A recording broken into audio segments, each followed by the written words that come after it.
నీతి. ఎవరైతే నీతి కలిగి జీవిస్తారో, ఎవరైతే నీతి కలిగి జీవిస్తారో వారికి దేవుడు తోడుగా ఉంటాడండి. వారిని విడిపించి దేవుడు వారికి తోడుగా ఉంటాడు. నీతి కలిగిన వారు ఎలా ఉంటారు? చాలా ఉన్నాయి, ఒక్కటి నేర్చుకుందాం. చూడండి, మత్తయి సువార్త 1వ అధ్యాయం 19వ వచనం.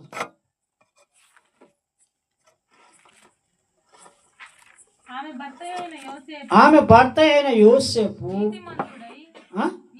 నీతిమంతుడై ఉండి ఆమెను అవమానపరచనొల్లక రహస్యముగా, హల్లెలూయా, అవమానపరచరండి. నిజంగా నీవు నీతిమంతురాలు అయితే దేవుని ఎదుట వారిని నువ్వు అవమానపరచవు. నీ వలన అవమానపరచబడుతున్నారంటే నీవు నీతిమంతురాలు కాదు, నీతిమంతుడు కావు. నీలో దుర్మార్గం ఉంది, నీలో దుర్మార్గం ఉంది. ఒక్క ఈ ఎగ్జాంపుల్ చూసుకుంటే ఇంకా చాలా ఉన్నాయి. నీతిమంతుడు ఎలా ఉంటుందో తెలుసా? ఎవరిని అవమానపరచరండి. నువ్వు ఎంతమందిని అవమానపరచు, ఎంతోమందిని అవమానపరచు, వాళ్ళ గురించి ఎంతోమందికి చెప్పి వారిని అవమానపరచుంటాం.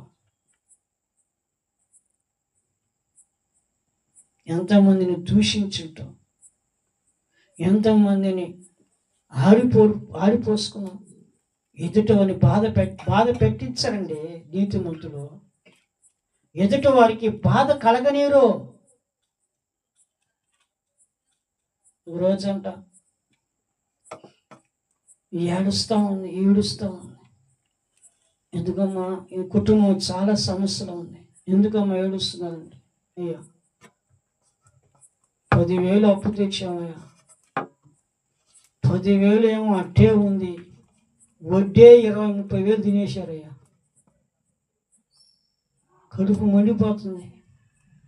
వడ్డీ ఏమో అట్టే ఉంది మేము తెచ్చుకున్నది, కానీ వాళ్ళు మా కాడ 30,000 తినేశారు.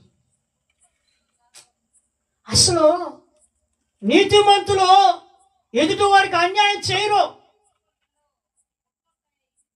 ఎదుటి వారిని దోచుకోరు. అవసరమైతే వాళ్ళు కలిగింది దానం చేస్తారు. వాళ్ళే సూర్యుని వలె రేపు దేవుని మహిమ చేత నింపి సూర్యుని వలె వాళ్ళు దేవుని రాజ్యంలో ప్రకాశిస్తారు. అందరూ ప్రకాశించరు.